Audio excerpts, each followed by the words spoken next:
बात करते हैं टाइप्स ऑफ यूनिट सेल के बारे में। तो पिछले क्लास में हमने देखा था कि जितने भी क्रिस्टल होते हैं वो छोटे छोटे यूनिट सेल से मिलकर बने होते हैं और किसी भी यूनिट सेल के 6 पैरामीटर्स होते हैं, 3 उसके एज लेंथ और 3 उनके फेसेस के बीच में एंगल। और जनरली हमने यूनिट सेल को क्यूब शेप का बनाया था, ठीक है। तो देखो किसी एक क्यूब में कितने कॉर्नर होंगे, 8 कॉर्नर होंगे और कितने फेसेस होंगे, 6 फेसेस होंगे। तो देखो किसी एक यूनिट सेल के अंदर कितने आइटम्स हो सकते हैं, उस बेसिस पे आपके यूनिट सेल को जनरली दो क्लासेस में क्लासिफाई किया जाता है।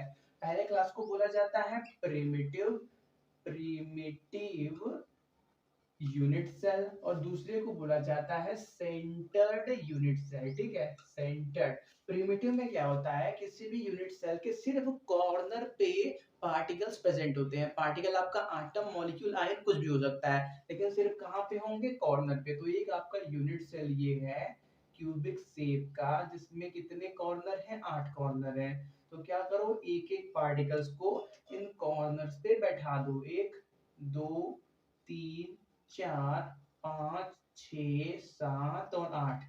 तो इसको क्या बोला जाता है, प्रिमिटिव यूनिट सेल, या इसको एक और नाम simply simple cubic unit cell के नाम से भी बोला जाता है, ठीक है। तो देखो प्रिमिटिव का केस आपका यहीं पे स्टॉप हो जाता है। फिर आता है सेंटर्ड की बात। सेंटर्ड में क्या होता है, किसी एक यूनिट सेल के अंदर कॉर्नर के अलावा एक या एक से ज्यादा पोजीशन पे एटम्स मौजूद होते हैं, तो वो सब क्या आते हैं, सेंटर्ड के अंदर आते हैं, ठीक है। तो सेंटर्ड के अंदर 2 3 क्लास है। तो पहले जैसे बात कर लेते हैं हम बीसीसी के बारे में, body central cubic unit cell. इसमें क्या होता है, सारे कॉर्नर्स के अलावा एक आपका इस पार्टिकल इसके बॉडी के अंदर होता है। बॉडी मतलब इसके बीच में होता है, ठीक है। ये आपका हो गया एक यूनिट सेल। पहले क्या करो, पार्टिकल्स को कॉर्नर पे बैठा दो, 2 3 4 5 6 7 और 8। और उसके बाद एक आटम आपका इस बॉडी के बीचों बीच होगा, ठीक है। तो देखो आपके बीसीसी में टोटल कितने आइटम्स हो गए, 8 और 1 9 आइटम्स हो गए, ठीक है। तो देखो अभी हम number of items in a particular unit cell next class में बात करेंगे, वो देख लेना।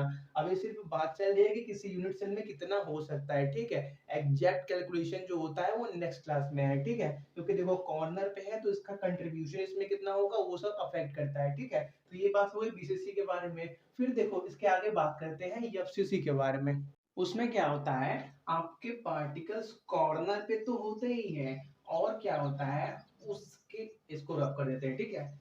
नेक्स्ट बात करते हैं एफसीसी के बारे में। कॉर्नर्स पे होते हैं और साथ में जितने भी फेसेस हैं उन सभी फेसेस पे भी आपके पास एक एक पार्टिकल प्रेजेंट होता है, ठीक है। तो सपोज कर लो ये हमारा एक यूनिट सेल है जिसके कॉर्नर्स पे 8 पार्टिकल्स बैठे हुए हैं।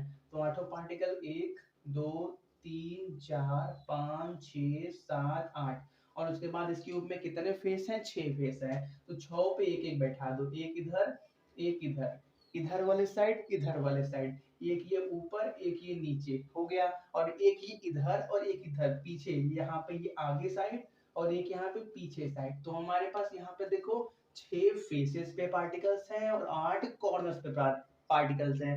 तो इनको क्या बोला जाता है, face centred cubic unit cell, क्योंकि इसके सारे फेसेस पे एक एक पार्टिकल प्रेजेंट है, ठीक है। इसको नोट कर लो। नेक्स्ट बात करते हैं end centred cubic unit cell के बारे में, ठीक है। तो वो भी ऑलमोस्ट सिमिलर ही है, ठीक है। ECC, end centred cubic unit cell. इसमें क्या होता है, कॉर्नर पे होंगे और साथ ही साथ सिर्फ किसी भी दो अपोजिट फेसेस पे होंगे। फेस सेंटर में क्या था, सारे फेसेस पे थे। इंड सेंटर में क्या होगा, सिर्फ दो अपोजिट फेसेस पे होंगे।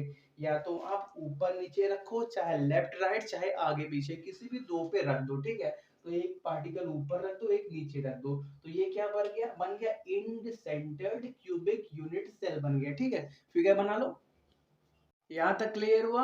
अब आगे बात करते हैं। तो देखो हमने क्या देखा है कि किसी भी यूनिट सेल के 6 पैरामीटर्स होते हैं, A B C edge length और अल्फा बीटा गामा उनके बीच का एंगल, ठीक है। एक बना देते हैं, ठीक है। तो ये आपका एक सपोज कर लो कोई एक यूनिट सेल है जिसका क्या बोलते हैं, edge length A B C के बराबर है। तो उससे पहले क्या करते हैं, इसको हम ओरिजिन पे बैठा देते हैं। इसको बोल दो आपका एक्स एक्सिस, इसको बोल दो y एक्सिस,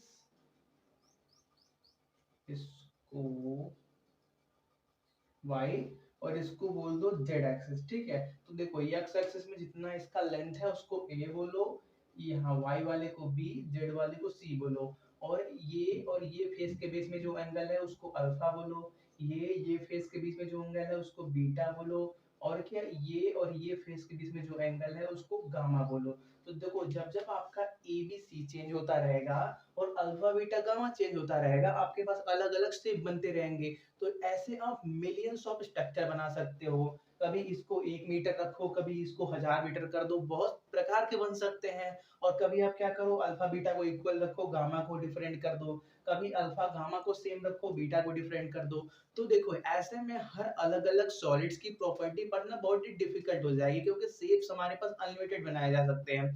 तो इसको सॉल्व करने के लिए एक 7 क्रिस्टल स्ट्रक्चर का कॉम्बिनेशन दिया गया, और ये बोला गया कि दुनिया के जितने भी स्ट्रक्चर बनते हैं या बनाए जाएंगे या बनाए जा सकते हैं, वो इसी 7 क्रिस्टल सिस्टम के अंदर आएंगे। ठीक है, देखो यहाँ पे फिगर आ रहा होगा, इसमें क्या है, सातों प्रकार के हैं। आप इनको क्या कर लो, एक जगह नोट कर लो। इसमें क्या है, कई जगह पे आपका एज लेंथ डिफरेंस है, कई जगह पे आपका ये बॉन्ड सॉरी एज लेंथ, कई जगह पे आपका एज लेंथ डिफरेंस है, और कई जगह पे आपका एज जो एंगल है अल्फा बीटा गामा वो डिफरेंस है। ठीक है, फिर इसी को आगे बढ़ाया ब्राउयस ने, उन्होंने क्या किया, अपने नाम से एक 14 3D क्रिस्टल स्ट्रक्चर दिया, जिसको उन्होंने बोला ब्राउयस लैटिस, जो क्या बोलता है कि 14 अलग अलग प्रकार के सॉलिड्स किस प्रकार बनाए जा सकते हैं, उनके एज लेंथ कैसे होंगे, और उनके बॉन्ड्स के बीच, बॉन्ड्स नहीं यार, उनके ये फेसेस के बीच में एंगल कितना होगा। ठीक है, तो ब्राउयस का उतना इंपॉर्टेंट नहीं है, बस एक नॉलेज रखते रहो। फिगर आ रहा होगा, आप क्या करो उसको एक जगह नोट कर लो। ठीक है।